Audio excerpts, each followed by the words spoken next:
ሰላም ጤና ይስጥልን ተመልካቾቻችን ከአንከር ሚዲያ ዝግጅት ክፍል ያክብሮ ሰላምታችንን እናቀርባለን። አሁን ከወደ ጎንደር አካባቢ የአማራ ፋኖ ብሔራዊ ኃይል ሰሜን አማራ ቀጠና በላይ ዘለቀ እዝ ታላቅ ድል ማግኘቱን የሚገልጽ መረጃ ሰምተን ወደ አካባቢው ስልክ ደውለናል። የእዙ የህዝብ ግንኙነት ክፍል ኃላፊ አርበኛ ዮሐንስ ንጉሱ መስመር ላይ ይገኛል። ዮሐንስ፣ በርካታ ጉዳቶችን እንዳደረሳችሁ የሚገልጽ መረጃ ሰምተን ነው። እስቲ ምንድነው ዛሬ የተፈጸመው? ከፍተኛ ድል የተገኘበትና በተለይም ደግሞ ያገዛዙ ሰራዊት እጅ ለመስጠት ቶሎ ፈቃደኛ ባለመሆኑ ከፍተኛ የሆነ የድምሰሳ እርምጃ የተወሰደበት ሁኔታ ነው ያለው። በዚህ ለአስጨራሽ 10 ሰዓት በወሰደ ውጊያ የጠላት ኃይል ክፉኛ ተመቷል። በደረሰበት ጉዳትም ከፍተኛ የሆነ ቁሳዊም ሰብአዊም ሞራላዊም የሆነ ጉዳት ነው የደረሰው። ይህም የሆነው በመተማ ወረዳ መሻ ቀበሌ የቁም ምሽግ ሰርቶ ነው እንግዲህ ጠላት ህዝብን ሲያንገላታና ሲዘርፍ እየሰነበተው። ይህን የተገነዘበው የአማራ ፋኖ ብሔራዊ ሰሜን አማራ ቀጠና በላይ ዘለቀ እዝ ደጃዝማች 4ኛ ኮር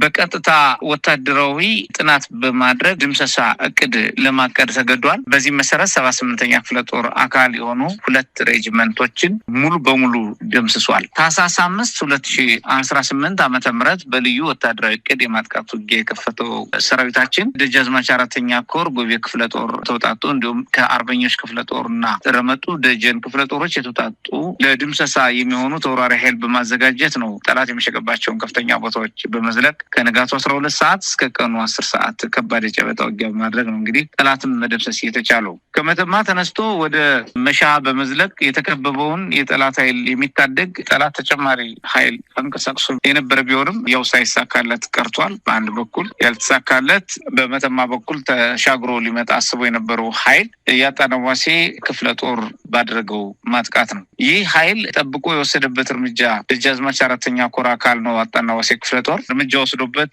በሚፈለገው ፍጥነት ከበባ ድረሱልኝ ብሎ ጥሪ ያደረገውን መሻ የሚገኘውን የተከበበ ጠላት ሳይደርስለት ቀርቷል። በተመሳሳይም ከምዕራብ አርማጭሆ አብራጅራ በመነሳት መሻ ደርሶ ከድምሰሳ ሊታደግ አቅዶ የነበረው ጥሪውን ተቀብሎ ተንቀሳቅሶ የነበረው ጠላት የአብይ ፋሽስት ሰራዊት ቀድሞ በስምሪት በተሰጣቸው ደጃዝማች 4ኛ ኮር ዘራይ ክፍለ ጦርና ተከዜ ክፍለ ጦሮቻችን መተላለፊያ መንገዱ በመያዙና አደጋ ሊደርስበት መሆኑን በመገምገም ድረስልኝ ላለው መሻ ይገኝ ለነበረው ለ78ኛ ክፍለ ጦር 2 ሬጅመንቶች ሳይደርስላቸው ቀርቷል። በቀብረ ጉድጓድ ተወሽቆ የሰው ኃይሉና የመሳሪያ ክምችቱን ተጠቅሞ እጅግ ከፍተኛ አቋም መከላከል ያደረገው ጠላትም በመጨረሻም በሰራዊታችን እጅግ አኩሪ ጀብድ ተደምስሷል። የጠላት ኃይል 78ኛ ክፍለ ጦር 2 ሻለቆች የተደመሰሱት ሙሉ በሙሉ መደምሰስ ይህን ያህል ሳይኖርባቸው የቀረበላቸውን ጥሪ እጅ የመስጠት ጥሪ ባለመቀበላቸው በተወሰደ ያጸፋ ቆራጥ እርምጃ ነው እንግዲህ 253 የጠላት ኃይል የወደቀው የተመታው የተደመሰሰው። እንደዚህ አይነት ቁጥር ያለው ኃይል የተደመሰሰበት በአመቱ ከተደረጉ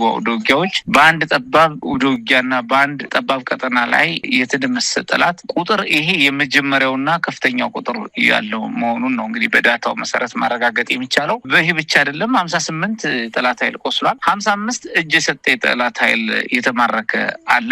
የምርኮኞች ቁጥር ደግሞ በአሁኑ ሰዓት እያሻቀበ ነው። በአቅራቢያ በአጎራባች በነበሩ ቀበሌዎች ተመሳስለው ለመሰወርና ሸሽተው ለመሰወር ሙከራ አድርገው የነበሩ እየተለቀሙ እየተያዙ እየመጡ ስለሆነ የምርኮኞች ቁጥር ከተጠቀሰው ቁጥር በላይ እየሆነ ነው የሚገኘው። 83 የጦር መሳሪያ ተማርከዋል። የክላሽኮቭ ነፍስ ወከፍ የጦር መሳሪያ 2 የተማረከ ብሬን አለ።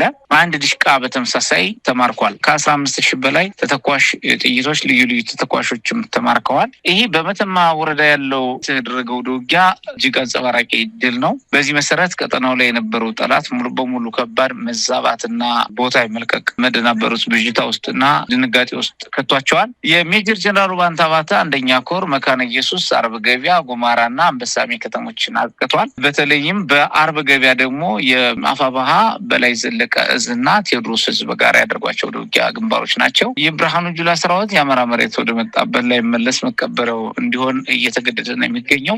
በተለይም ጉና ክፍለ ጦር እና ጣናግራውስ ክፍለ ጦሮች በመካነ ኢየሱስ ጉማራና አንበሳሜ ከተሞች ማጥቃት የሰነዘሩ ሲሆን በዛ መሽጎ የነበረው ጠላት የመቱ ሲሆን በአርብ ገበያ ደግሞ ከቴዎድሮስ እዝ 102ኛ ኮር 11ኛ ክፍለ ጦር የተጣጡ ሻለቆች ጋር አርብ ገበያ ላይ በጋራ በመሰለፍ አውደ ውጊያ በማድረግ ጠላት ላይ ሰብአዊና ቁሳዊ ጉዳት ማድረስ ተችሏል። ራስ አሞራውና ሶስተኛ ኮር በኩል ደግሞ ታህሳስ 5 2018 ዓ.ም ዳባት ወረዳ ራብሮ ሐሙሲት ሲንቀሳቀስ የነበረ የአረመኔ አብይ ሰራዊት ላይ ጥቃት በማድረስ ሶስተኛ ራስ አሞራው ኮር አያሌው ብሩ ክፍለ ጦር ሲሆኑ ከረፋዱ 4 ሰዓት ጀምሮ በደረገበት ምት የጠላት ኃይል ወደ መጣበት ሸሽቷል። በዚህ ግንባር የደረሰ ቁሳዊ እና ሰብአዊ የተመዘገበ በውል ቁጥሩን ማስቀመጥ ለጊዜው ባይቻልም ሙትም ቁስለኛ መሆኑ ግን ማረጋገጥ ተችሏል። በተመሳሳይ ሶስተኛ ኮር ራስ ደጀንና ጭና ቁጥር 2 ክፍለ ጦሮቻችን ደግሞ እንቃሻ ኖራ የተባለ ቦታ ላይ ጠላትን ተፋልመዋል። በውል ያልተረጋገጠ የጠላት ኃይል ሙትና ቁስለኛ ሆኗል።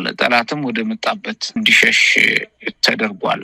አርበኛ ዮሐንስ እንግዲህ ይሄ የዛሬ ድሎችን ነው የገለጽክልን። እንግዲህ በአንድ ቀጠና ያለ እንደሆነ ነው የተረዳሁት። ምናልባት ሰሞኑንም እንደዚሁ በተለያዩ አካባቢዎች መሰል ጥቃቶች መፈጸማቸውን የሚገልጽ መረጃ አለ። እንደው የሰሞኑን ዋና ዋና የሚባሉትንም ልጠቅስልኝ ትችላለህ? ከሰሞኑ አሻሚትና ሽመለ ጋራ የሚባሉ በተመሳሳይ መተማ ወረዳ ውስጥ እንደዚሁ ደጃዝማች 4ኛ ኮር የሰነዘራቸው ወታደራዊ ማጥቃቶች ከፍተኛ ድል እየተመዘገበባቸው ናቸው። ከ100 በላይ ጠላት የተመታባቸው። በዚህ ቀጠና ያለው ጦር ሙሉ በሙሉ ተመቶ እየፈረሰ ነው ያለው። በርካታ ጦር እየጨመረ ለመቋቋም ያደረገውን ጥረት ቢኖርም የጠላት ግን መቀበሪያው የሆነ መሬት ሆኗል። በተለይ ቆላማው የመተማና አርማጭሆ ቦታዎች ከፍተኛ ምት እያስተናገደን የሚገኘው። በሌላ በኩልም መለስተኛ አውደ ውጊያዎች እና በጠላት ላይ የደረሰ ጉዳት በውል ያልተመዘገበባቸው አውደ ውጊያዎች ተደርገዋል እና የወታደራዊ እንቅስቃሴዎች አሁን ከወትሮ አይለው እየቀጠሉ ነው የሚገኘው። ይሄውም የሆነው የማብቃትና የማጥራት ስራችን አጠናክረን መስራታችን ተከትሎ ነው። መሳይ አርበኛ ዮሐንስ አሁን በሚታየው መልኩ በተለይ የአብይ አህመድ ሰራዊት የድንበር አካባቢ ይሄ መተማ ቀጠና ካለው ቀጠናዊ ቀውስ ጋር ተያይዞም ከፍተኛ ቁጥር ያለው ኃይሉን እያሰማራ እንዳለ በዛ አካባቢ እንደውም መውጫ መግቢያ ነው የፋኖ ኃይሎች ወደ ሱዳንም እየዘለቁ ይወጣሉ በሚል ያንን ድንበር ዘጓለው የወጡትም በዛ እንዲቀሩ ሌሎችም እንዳይወጡ ሁሉን ነገር በቁጥጥር ስር አድርጋለሁ ብሎ ከፍተኛ ሰራዊቱን ሜካናይዝድ ኃይሉን ያሰማራበት ቀጠና ነው። ምናልባት የሰሞኑ ድሉ ይህንን አቅሙን የሚያዳክመው ነው ማለት እንችላለን። በትክክል የጠላትን አቅም በእጅጉ የፈረሰ ምት ነው የደረሰበት። በሰብአዊም በቁሳዊም እንደዚሁም በሞራልም ከፍተኛ ውድቀት የተመዘገበበት በመሆኑ በጠላት ላይ የደረሰው ጉዳት በቀጠናው የሚያደርገውን አይደለም በመሀል ሀገር ያደርጋቸው የነበሩ እንቅስቃሴዎችን ሁሉ በነጻነት ለማድረግ የማይችልበት ሁኔታ ነው የተከሰተው። ምክንያቱም እኛ አዘናግተን ስራችን እንደምንሰራ በውል ተረድጿል። በውል ስለተረዳ አሁን እየወሰደ ያለው እርምጃ ቀጠናውን ለቆ መሄድ ነው። ካልሆነም በቀበሮ ጉድጓድ ላይ ከህዝብ ተነጥሎ በከፍተኛ ተራሮች መርጦ ምሽግ ቆፍሮ ማደር መዋልን ነው እንደ ስራ ቆጥሮት ያለው። ከዚህ ውጭ ተንቀሳቅሶ የሚያስፈጽመው የሚያደራጀው መንግስትነት ሚና ሊወጣ የሚችልበት ተፈጥሯዊ ቁመናውን አሳጥተነዋል፣ አዛብተነዋል፣ አፍርሰነዋል። እንደ አደረጃጀት እንደ መዋቅር እንዳይኖረው አድርገነዋል። ከህዝብም የተነጠለ ሰራዊት እንዲሆን ስለተደረገ የተነጠለ መዋቅርም ስለሆነ በተጨባጭ እንዳልከው ቦርደር ለመዝጋትም አይደለም፣ ቦርደር የሚዘጋ ሰራዊት እንዲኖረው ለማድረግ አይደለም፣ ተቆጣጠርኳቸው የሚላቸውን ከተሞች ለመጠበቅ እንኳን ህዝቡንና ፋኖን ስለማያምን እንዳልኩ በከፍተኛ ቦታዎች በቀብሮ ጉድጓድ ራሱን ጠብቆ በካናል ቀዶ ነው ራሱን ቀብሮ የሚያሳልፈው ጊዜውን። በመጨረሻም የአብይ አህመድ ሰራዊት እና የአብይ አህመድ አገዛዝ የሚገረሰስ አገዛዝ እንደመሆኑ መጠን በመሻ እንደታየው እጅ የማይሰጥና የማይተባበር ከሆነ በየግንባሮቹ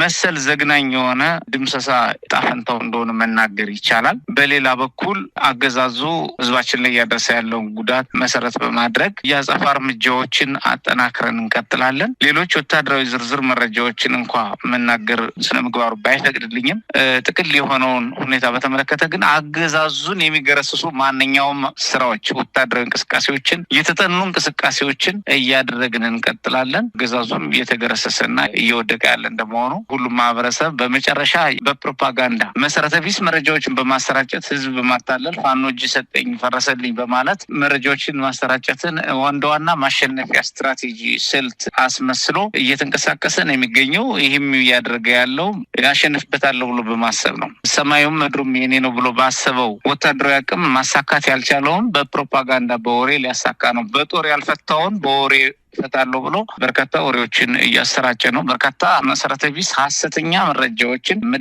መደበኛ ባልሆኑ የሚዲያ አማራጮች በሙሉ በመቶ ሺዎች የሚቆጠሩ የሰው ኃይል አሰማርቶ ቴክኖሎጂ አሰማርቶ ፕላትፎርም አዘጋጅቶ ቁጥጥር ሲስተም አዘጋጅቶ አጀንዳ ቀርጾ ያሰማራና አሳሳች መረጃዎችን የመልቀቅና የማሰራጨት ስራውን እየቀጠለ አጭበርባሪ ቅጥፈት አገዛዝ መሆኑን በማስገንዘብ መሰረተ ቢስ መረጃዎችን ከመቀበል እንድንቆጠብና የጠሩ መረጃዎችን ከፋኖ እያጣራን እንድንወስድ ከሰራዊታችን እያጣራን እንድንወስድ በዚህ አጋጣሚ መልእክት እናስተላልፋለን።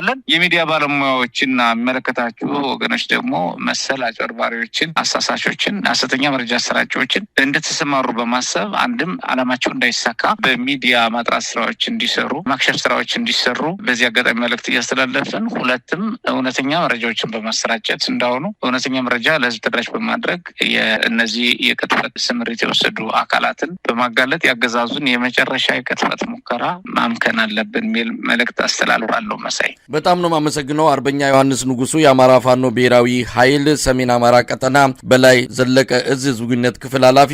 እግዚአብሔር ይስጥልኝ። መልካም ቀን። እግዚአብሔር ይስጥልኝ። አመሰግናለሁ።